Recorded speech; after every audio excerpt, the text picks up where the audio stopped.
ஓம் சிவம். அன்பே சிவம். அனைத்தும் சிவம். முற்றும் சிவம். முடிவும் சிவம். முதலும் சிவம். என்றும் சிவம். எதிலும் சிவம். இயங்குவது சிவம். கரைவது சிவம். உடைவது சிவம். உணர்த்துவது சிவம். அனைத்துயிரும் சிவம். அன்பே சிவம். இதற்கு மேல் இந்த பூமியில் இறைவன் இல்லாத காரணத்தால் அனைத்து மனிதருடன் அவருடைய ஆத்மாக்கள் நிறைவடைய செய்வதற்காக இறைவன் புதிய வழிபாதைகளை வகுத்து வருகிறார். அதில் ஒன்று வாகன ஓட்டிகள். எந்த வாகனம் 4 சக்கர வாகனங்கள் ஓட்டுநர் எவர் இருந்தாலும் சரி, அவரவர் மனைவி மக்களோடு அணிதினமும் இரவில் படுத்து உறங்கி எடுத்து உறங்கி அதன் பின் அவர் வேலைக்கு செல்லும் அளவுக்கு வழிமுறை உள்ளது. எவ்வாறு என்றால் உங்களுக்கு புரியாது. அந்த அளவுக்கு வழிமுறை உள்ளது. அணிதினமும் வரக்கூடும். காரணம் இதில் என்ன வழிமுறை என்றால் அவர்கள் குடியிருப்பும் மாறுபட செய்யும். அவ்வளவுதான். மற்றவையெல்லாம் அரசுக்கு எந்த விதத்திலும் வருமானம் குறையாது. அந்த அளவுக்கு வழிமுறை இறைவன் புதிய பாதைகளை வகுத்து வருகிறார். ஆகையினால் இதையெல்லாம் ஆலோசனை செய்து வைத்து கொள்ளுங்கள். விரைவிலே இது வரக்கூடும். இதற்கு மேல் நீங்கள் லஞ்சத்தை வாங்கி கொண்டு மக்களை இன்னல் படுத்தாதீர்கள். ஒரு கவர்மெண்ட் துறையில் வேலை செய்பவர் படித்தாலும் அவன் அதிக மார்க்கு வாங்கினாலும் சரி, எவராக இருந்தாலும் உங்கள் லஞ்சத்தில் தான் வாங்கி அவருக்கு வேலை தருகிறார்கள். இதில் ஏழ்மையானவன் கவர்மெண்ட் வேலைக்கு வந்தாலும் வட்டிக்கு பணம் வாங்கி வேலையில் சேர்ந்து பேருக்குத்தான் கவர்மெண்ட் வேலை, ஆனால் அவன் இறக்கும் வரை வட்டி கட்டி கொண்டு தான் வாழ்கிறான். இதில் 140% மக்கள் இது போன்ற நிலையில் தான் வாழ்கிறார்கள். அந்த நிலைக்கு நீங்கள் தள்ளப்பட்டுள்ளீர்கள்.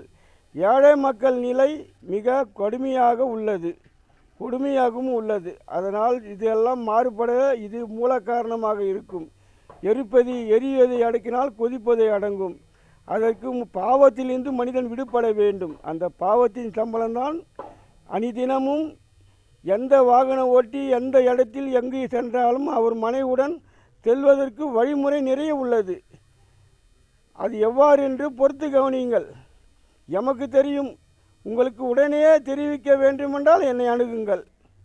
இல்லையே இறைவன் காலம் நேரம் வரும்போது உரைப்பார். இதுதான் உண்மை. பாவம் புண்ணியத்தை வைத்து தான் இந்த உலகம் இயக்கமாகின்றது. அன்று கலைஞர் ஆட்சியில் இருக்கும்போது எம்ஜிஆரும் கலைஞரும் நட்பாக இருந்தார்கள். அன்ற காலத்தில் இருக்கும்பொழுது எம்ஜிஆர் கலைஞர் வீட்டுக்கு சென்று கொண்டிருக்கும்போது சந்தேக பிரிவு வந்தது கலைஞருக்கு.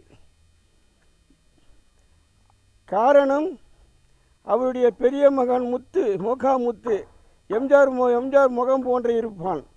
அதனால் இந்த சந்தேக பிரிவில் இது போன்ற சந்தேக பிரிவில் தான் இன்று மக்கள் தொகை அதிகமாக வளர காரணம்.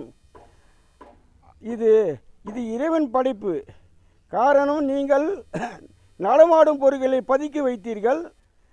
அந்த நடமாடும் பொருட்களை பதுக்கி வைத்தனால் பொருட்கள்